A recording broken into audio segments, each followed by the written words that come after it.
Hello, dear book dragons. It was a long time ago. I tried to make a video in June, but I had a problem with my camera then. Just died after a couple of minutes. I still had that film, so just looked before it. But I decided to make a new one from scratch anyway because, yeah, it doesn't matter. Well, so I'm trying to make a film about June and July, so I will talk very quickly through most of the books, and then some of them I'll probably talk about a little bit more. And in June, I read 8 books, and the first one I read, before I start talking about books, I put on this dress because it's new and I love it so much, and I really wanted to show it off. I don't know how much you actually can see. I'm going to wear it tomorrow at the ball. Well, the ball is actually tonight, but I'm going to the after the ball party tomorrow. Anyway, so let's go to the books. The first book I read in June was The Book That Broke the World, which is the second book in the series, and I read the first one in December, the book The Wooden Burn, and I love that book so much. It's one of my favorite books 2023, and I think this was really good as well, but not as good as the first one. Can't say exactly why. Now it's also a while since I read it, but I think I just enjoyed the first book more. It was more intriguing. Now I knew more things. I missed this mysterious bird. You didn't really see this in this book. You get to follow the first people from the first book, but you also get to know new people. I really enjoyed it, but I didn't enjoy it as much as that one. So I give it 4.2 stars. And the second book I read was The Tale of Hawthorne House, which is the 4th book in the series about Beatrix Potter by Susan Wittig Albert. A really sweet series. I finished the whole series now. I read them all in June, I think.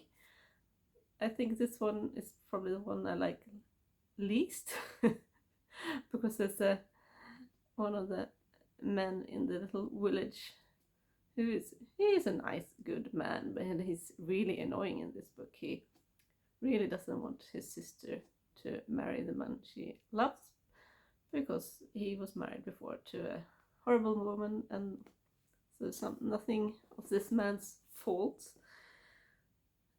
But this brother is just so he doesn't really want to. Actually, he doesn't really want to give up to have a sister to take care of him either. So that's probably the biggest problem, I would say. But as always, it's about Beatrix Potter mostly, and the animals in the village who solve mysteries and murders and stuff. Yeah, they're really mostly just really cute. And I gave that 4.5 stars. And the third book that I read, I'm talking fast now because I'm going to talk about quite many books. It's a Swedish book. Translated will be Sea of Destiny by Elisabeth Nemeth, and it's set on Gotland, which is Sweden's biggest island, in I think it's the 11th century. No, sorry, 12th century, and so it's very different from how it is now. But you can see Visby, which is the capital of Gotland, is one of the most well-preserved cities in Sweden, the way it was then as well. So you can go there, you can go to the Middle Ages week every summer, and there's a lot of things going on. You can see what happens in this book when the Danish people came to take over, really. But yeah, the book is about a young woman called Aurora and her mother and her brothers, but mostly about her, but also another young woman who works in her home, or in her husband's home when she gets married. I mean, I really enjoyed this. It was like an adventure, and it's also really interesting about how they lived at that time. A lot of superstition going on. It was quite interesting to know about. I think the one most interesting part was when she got married, when they leave the church to go back to her home. When he carries her over the threshold, not because it's romantic, because it's to protect her from evil spirits. And she also has this veil over her head that also protects her from evil spirits. So that's probably, I don't know what, it's probably, yeah, I mean, I don't know history that well, but I guess that's actually why people didn't do that in those times. It's a very brutal book, so don't read it if you can't stand hangings and yeah, I don't want to go through all the horrible things that go on in this book, but it's also romantic, it's also very adventurous, and especially when she actually leaves Gotland to go to Russia. So the problem with this book is most people in this book is just extremely horrible. They're evil. Her husband's brother is just so evil, and it's so annoying when it's like that. And she is, of course, fantastic. But she has her dark times as well. Anyway, it's an entertaining book, and it's a really interesting period to read about. The next book that I finished was The Remains of the Day, Återstoden av dagen in Swedish, by Kazuo Ishiguro. And this was for a book club that I'm in. It was a really, really good read and so interesting. When I made the first videos that I have taken away now, I remember, because I did several videos and I just cut off all the time. So I've talked about this book several times to the camera. But this is, yeah, it's really, really good. It's really interesting about the life of a butler, Stevens, who, yeah, he's a special person. He's so dedicated to his work. When he talks about the life he used to have when he worked for this lord, most of the part of this book is talking about his work life, really. And he really looks up to this man who, yeah, he wasn't as good as he wants him to be. I think it's in the end of the book he actually manages to criticize him. I guess many of you have probably seen the film. I have seen the film, but it was so long time ago, so it's difficult to compare. But I think I gave this 4.8 stars. I could have given it a 5, but I think just because it's so emotional, it's so dark, it's really sad, it's a little bit too much sometimes. Yeah, I probably should give it 5 stars, really, now that I've afterwards. Yeah, it's definitely a 5-star read.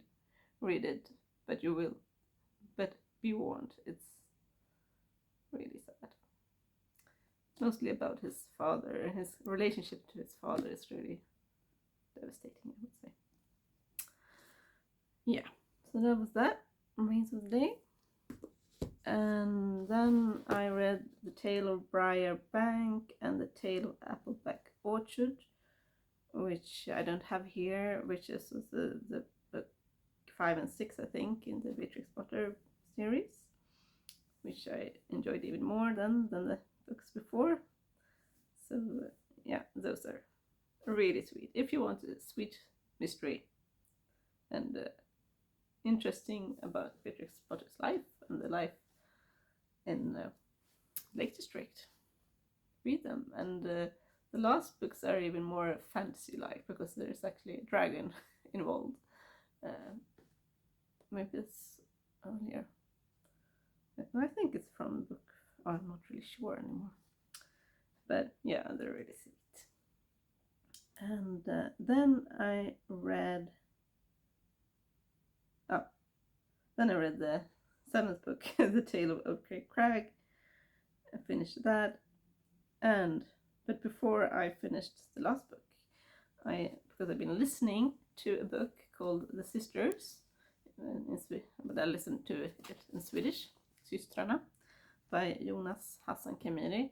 I started listening to that book in January and finished it at the end of June. So that was a very long book. It takes time for me to listen to books because I don't listen every day, and yeah, I do it maybe when I wash up. Yeah, I don't wash up often enough. So yeah, that was a very long book. I gave it 4.2 stars. I think if I had read it, I probably would have given it higher, but it took such a long time to read it. It was a really fascinating listen, I must say. It's about half of the book is about the author himself, which is he's the same age as me, maybe 2 years older, brought up in Stockholm. So it's really fun to hear about places he went to that I obviously also had been to. But he remembers stuff that I don't remember, but also, yeah, anyway. But and half of the tale is made up about these 3 sisters.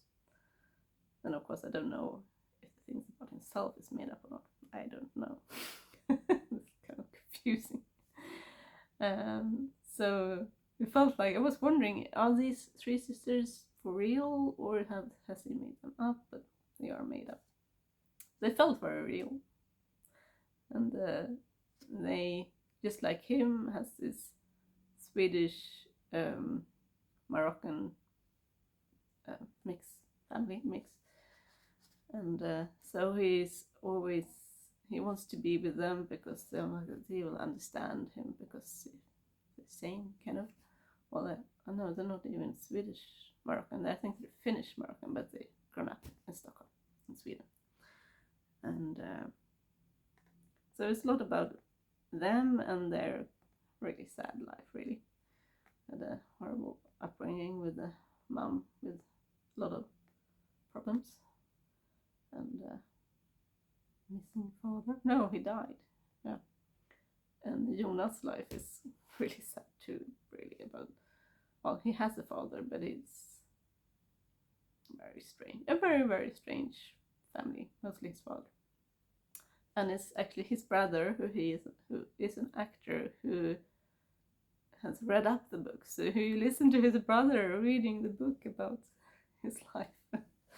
Yeah, it's really, I hope it's been translated. I don't know. It's quite famous in Sweden. I have no idea if he's famous outside of Sweden, but he wrote his first debut novel when I was like, I don't know, 18, so he probably was 20 then, I guess. Yeah, so it's been writing for a long time. So I can recommend, look up Jonas Hassan Khemiri. And then I finished. So the last book I read,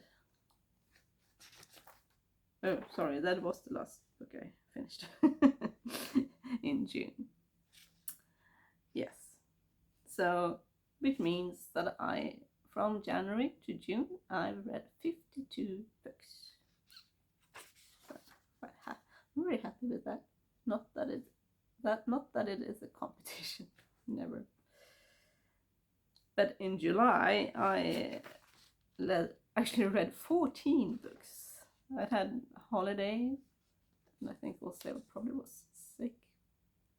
Well, I had a lot of time in July to read, and a lot of them was really short ebooks that just went through very fast. I think the first one was actually one I listened to. An older lady with evil intentions, I would translate it to. It was a very short book that I listened to. It was only 3 hours. I was listening to it while cleaning or something like that. It was really funny. It's not very often you get to listen about hear the murderous view, is it? You always mostly listen to the police or the detective or the savior, but now you actually listen to about the old lady who kills people for reasons, definitely, but still murder. I don't think all of them were murders. They were like short stories about the same person. I really enjoyed it. And then I finished the Beatrix Potter series, The Tale of Castle Cottage, which is the last one, when she finally gets her beloved. Is it Will? I think so.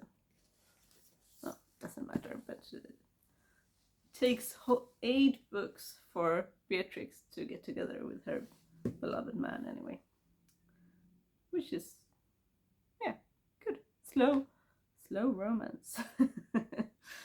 And then I read a book that I found near my job. There's a little box where you can collect books and put books, obviously. And I found this one, A Life in Color by Birgitta Gunnarsson. So a new Swedish author for me, and I enjoyed it so much. I gave it 5 stars. Such a sweet and sad book. So after that I read 2 more books of her. So which one was this? Oh yeah, it's about a woman, I think she's in her 40s something, Lillemor, and she's always has this best friend who she's getting really tired of because the friend is not so nice to her anymore.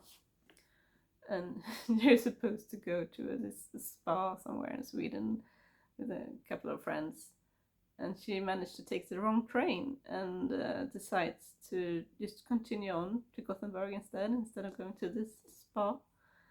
And life takes her own adventures. She meets this lovely man and his sister, and she becomes a friend with this woman who has she has some special physical disorder, so it's just difficult speaking and sitting in a wheelchair, but she has no problems in writing. So they start to write emails to each other, and yeah, it was just a really, really lovely and romantic book. I gave it 5 stars. So that was lovely. So if you're a Swedish reader, read this one. If you want to cry and laugh. I think maybe the problem with the book is just that is quite a common problem, is that this supposed best friend, she was just so horrible. I mean, and I know of course there are horrible people in the world, who just felt a bit too much, you know. I was like, is that realistic? Maybe. I hope not. Yeah. And after that I finished an ebook called Big Magic by Elizabeth Gilbert, which is really a book about creativity. I gave it 4.2 stars. And she had, you probably know who she is, Elizabeth Gilbert. She was the one who wrote Eat, Pray, Love. I've actually met her once, so I have my book signed when the movie came to Stockholm. Anyway, but this book, Big Magic, it's about her writing process really, and a life of being creative and what does creativity mean. And she had so many interesting points. It's really, really interesting read. And I think the most interesting part was how ideas often come at the same time to same people. And sometimes she had put years on a project, but then it never actually really, she never finished that book. And when she kind of gave up and realized, no, I'm not going to finish this book. I don't have a spark for this book anymore. She had a friend, a new friend, totally new person who in her life is also an author. And after she had given up on the idea, this new friend told her, "Oh, I'm writing this new book, this project," and she tells her in detail, and it's the same book, you know. And she got the idea after Elizabeth gave up on the idea. That's really fascinating, and I can recognize that from the coloring book world, where I've seen totally different artists having the same idea at the same time. And so I think some people think, oh, they're stealing, but it's not really that. It's the collective artistic creativity. It's quite common that people, and she talks about a lot about this in the book. Well, it's really fascinating. I'm not going to talk too much about that, but I recommend reading the book, especially if you want to get a boost in being creative. Stop being trying to be a perfectionist. And after that, I read Welcome to the Hyangdong Bookshop by Wang Wu Rong, and this was for a book club, and I had bought it earlier because I saw about it, so I was very happy when it was voted for.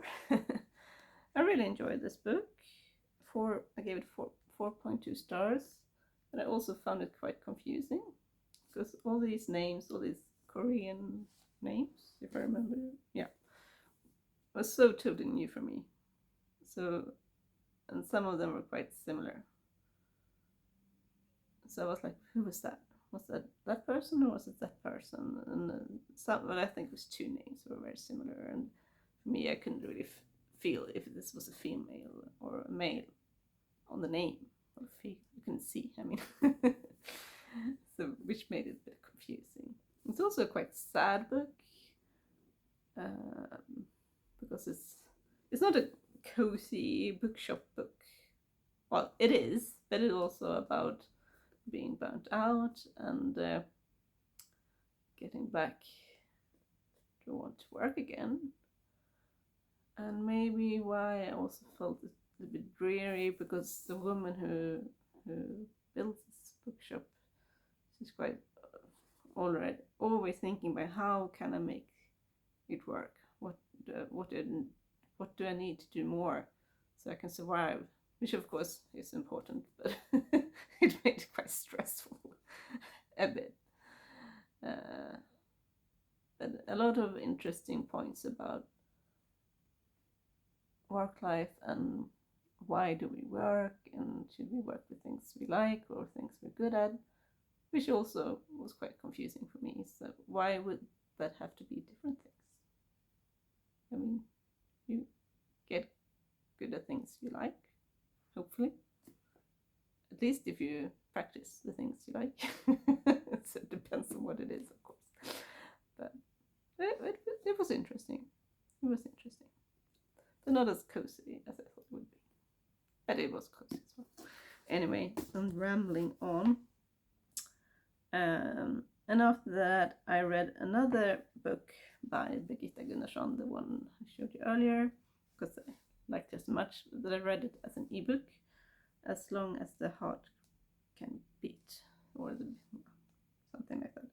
Så länge hjärtat kan slå in Swedish. I also gave that 5 stars. It was also very sweet, also very sad. I think all the books I read by her, I cried a lot. It's a lot about friendship, which was maybe a little bit triggering for me. Uh, but also 5-star read. And then I read a real big fantasy book, which I borrowed at the library. Look how thick it is. The Thinking Woman's Guide to Real Magic. This was really funny and quite bizarre, and sometimes a little bit scary. It's about this young woman who, she's like a literature student somewhere in America, and I don't remember which city, doesn't really matter, but she saves, in the beginning of the book, she saves a mouse from dying. And it's kind of funny that this book is called The Thinking Woman's Guide, because there's so many things she just totally misses. But as a reader, you see it, because this mouse is actually a magician. Which was obvious for me, because later that day, after her teachers told her her work is not good enough, she's totally devastated, and her boyfriend has given up on her or something like that. And this man who smells strangely of rosemary, and she saved the mouse with the rosemary oil. He comes up to her and says thank you, and she's like, for what? She doesn't understand. And he gives her a spell. Well, he makes a spell that you realize during the book, when she really wishes for something, it will come true somehow. So she goes to this party. She has wished to see her boyfriend one last time, so obviously he's there at the party. She's not very happy seeing him. And the next day, I think she just wishes to get out of here. She leaves the house and goes out walking in the woods. So it's like in the mountains, and suddenly she, without knowing it, comes into another world, and through a graveyard. And when she gets through to the other side, she keeps walking, and suddenly she comes to this fantastic mansion where, and she's like, oh, I'm so thirsty, and there's a big drink there, and she drinks it, and it's just quite silly and funny, and there's so many things that happens in this book, so obviously I can't tell you all, and I shouldn't, because you should read it, really. I read a lot of people didn't really like this book. I enjoyed it. I should warning though, for this house that she comes to, this mansion, is actually some kind of evil fairies, but they have like illusions, so she doesn't see that. She only sees ordinary people, but they totally fool her. This woman marries her off to her son, who's obviously an evil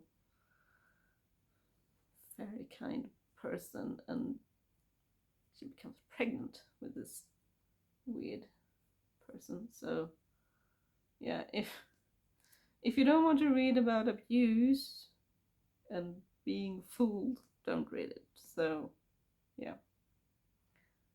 I didn't take it. For me, it wasn't hard to read, but for some would be. But she gets saved, of course, by a wizard, and then after that the story really goes along, really. And but he can't really help her home though, so she gets to live in his house in this fantasy world, and yeah, there's a lot of things going on. And when he realizes she's actually she's a university student, she's a clever person, she can read, she learns his language.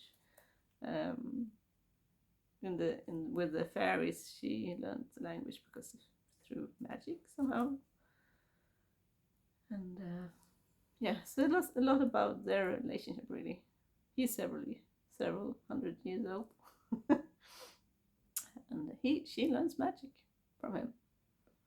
And they go on adventure to the capital, meets the king, and she saves another wizard, and it's a lot about this evil fairies. They keep coming back because they want to take over the world, really. Yeah. So yeah, it was a lot of action, I would say. Sometimes, as I said, really cruel. Yeah, it's a lot of. It tips into like old fairy tales and a lot of, and because she's a literature student, but read about like Jane Austen and stuff. So she, that's the only book she got into the world. So she keeps reading Pride and Prejudice over and over. It's kind of funny. Anyway, I gave that 4.5 stars. Yeah. There is a second book, but the library doesn't have it. So that's a bit annoying. I want to read that. So the ending is not really a satisfying end, so I do want to read the second book at some point. After that, I read was a book that I read like in half an hour. I don't have it because it's not mine. I was at my boyfriend's friend's house with this beautiful illustrated book. You might know about it. The Boy, the Mole, the Fox, and the Horse. It's called in Swedish anyway, so maybe it's another by Charlie McRae, which is this beautiful illustrated philosophical book, you could say, which you can read in 20 minutes or something. Maybe, no, I didn't count, but it was, I would love to have that book for myself to read many times because it's a lot about friendship, love, just eating cakes or something like that. I think it's the mole who loves cakes.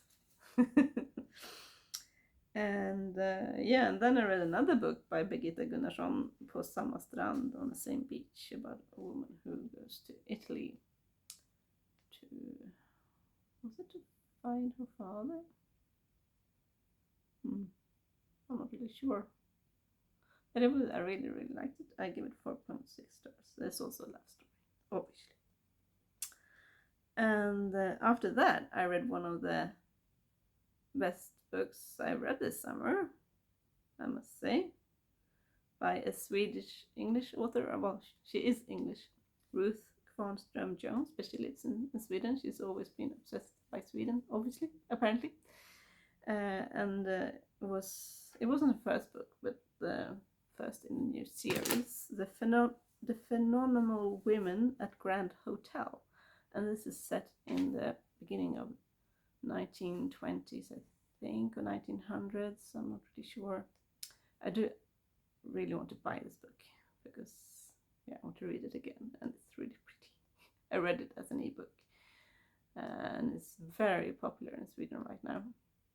And it's been translated to English and many other languages and been sold a lot of copies. So do look it up.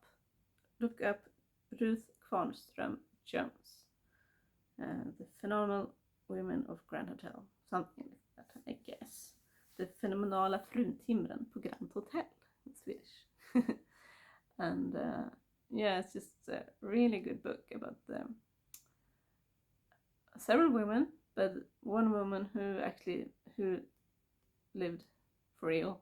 She was a real person who took over Grand Hotel after it's been, the economy was not good, but she took it over. She was a woman who already successfully run several hotels in Sweden, in other cities, and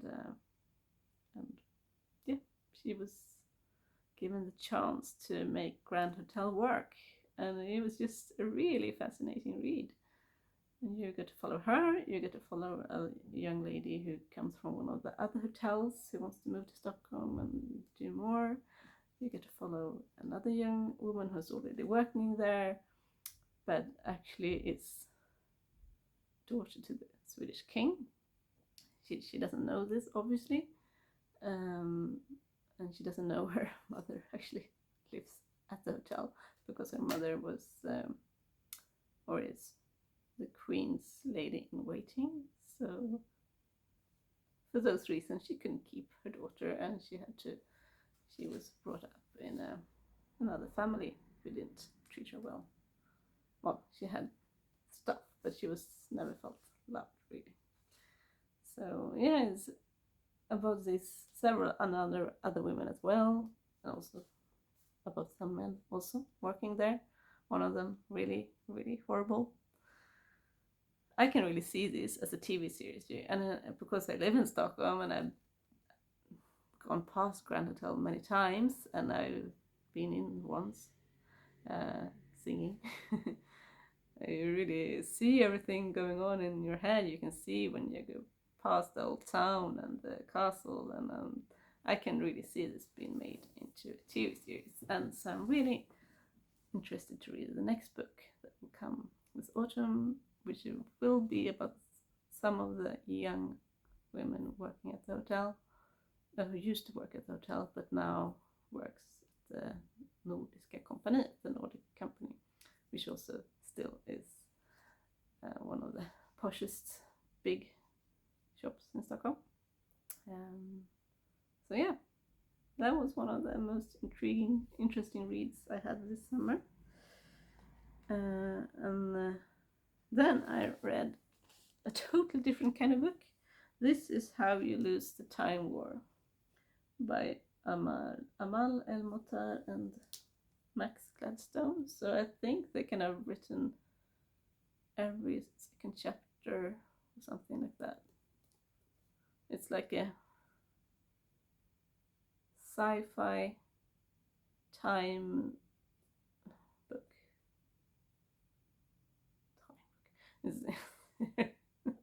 But two different people from two different sides of a war. And this war is, I think, over several worlds. Or maybe not, I'm not sure. It's a very confusing book, but also a lovely book. It's just very poetic, even if it's a lot about war, and so it's a bit gore sometimes, but mostly not. It's just a very poetic book, and I've seen some people really loving this book and some people not loving it, but I really enjoyed it. Yes, definitely confusing, but I had no problem in seeing who was who when I read it, because it kind of followed the formula, I would say. And this is this red and blue who writes letters to each other. So you get to read a letter, and then you get to know what happens then, and then you get to read a letter. And it's this time jumping. Yeah, it was just, yeah, I really liked it. I give it 4.5 stars. And then I read The Lost Bookshop by Evie Woods, which I've had in my bookshelf for a while. Look how beautiful it is. And when I was in Scotland now on a holiday, I actually bought her new book. And I gave this 4.8 stars. And this is a lovely, beautiful, quite sad and quite tragic book, actually. More tragic than I thought it would be. But it's about Opaline, Martha and Henry on Ireland, but also set in England, but mostly on Ireland, but also a bit in France, in Paris. So Martha and Henry is in our time, and Opaline lived, was it 1920s? Something like that. Was it later? Oh, I'm not really sure. Doesn't really matter, but you get to see Opaline going to Paris anyway and work at the Shakespeare Company bookshop there, which is a real place. And yeah, a lot of sad things happens to her. So the most of the sad part of the book is about her. She's not treated well by her brother, and her mother wants to marry her away, so that's why she runs away to Paris. But her brother comes after her, and then she runs away to Ireland. And in our time where we meet Martha and Henry, Martha has run away from a very abusive marriage, and she's kind of hiding as this strange woman's home, working for her, and a really glamorous old lady. And Henry is there to write about this lost bookshop, and he doesn't find it, but it's supposed to be the house where Martha lives, and so he's very confused, and they get to know each other. He really falls for her. She likes him, but she's very like, no man, I mean, not so strange. Yeah, this was a lovely book, more sad than I thought it would be, as I said, and yeah, it was a very interesting read. I highly recommend that one. Did I read one more? Yes. Then I finished off my July with The Dead Romantics by Ashley Poston, which I don't have because it's a library book and I had to give it back, or because I couldn't borrow it for some strange reason, so I actually had to pay because I gave it back too late. Really confusing. Anyway, I give it 4.4 stars. It was really fun, romantic, different kind of romance because it's about dead people. Well, it's about a young woman who is an author, she's a ghost writer, and she can also see ghosts, so it's kind of funny.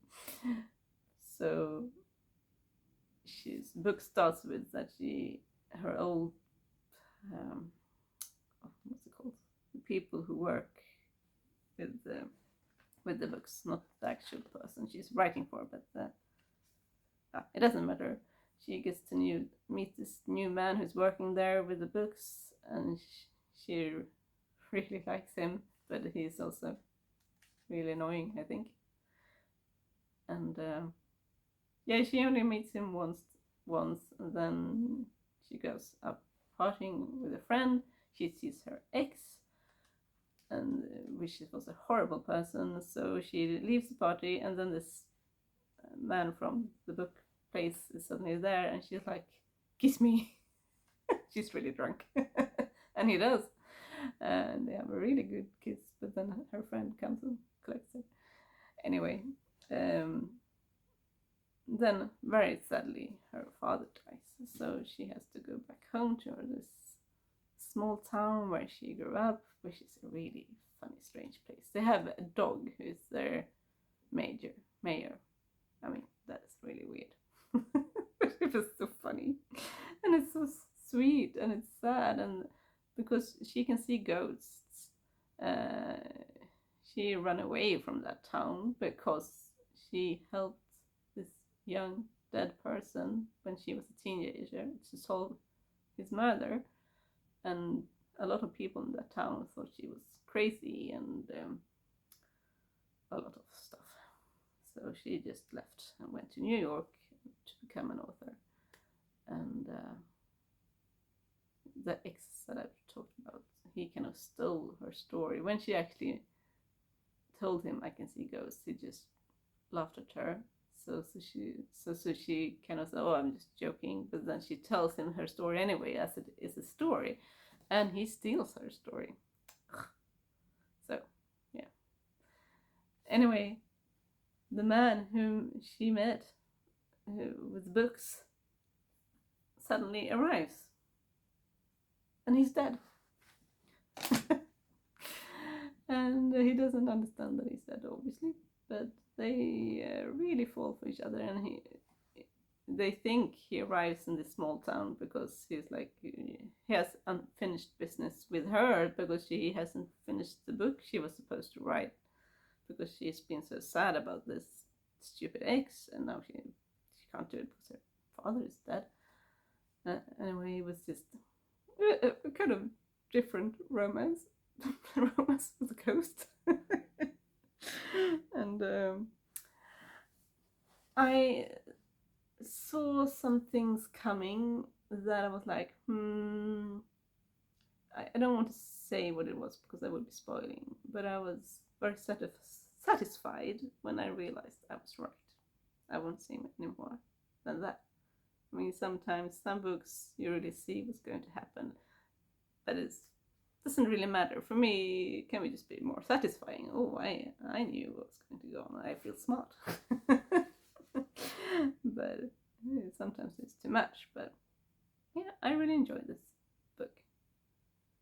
Maybe I would have liked it more if her relationship with her sister would have been better, but they kind of solved their problems as well. It took me quite a long time to finish that book because I was on holiday then and we were walking a lot around Scotland. So that was the 14 books I read in July. And I've already read 1, 2, 3, 4, 5, 6, 7 books in August. It's crazy. Yeah. Anyway, so that was the books I read in June and July. And I'll see you again soon, I think, when I'll talk about the best books I've read so far this year. And it will be an August book video as well later on. Well, have a good time. Happy reading.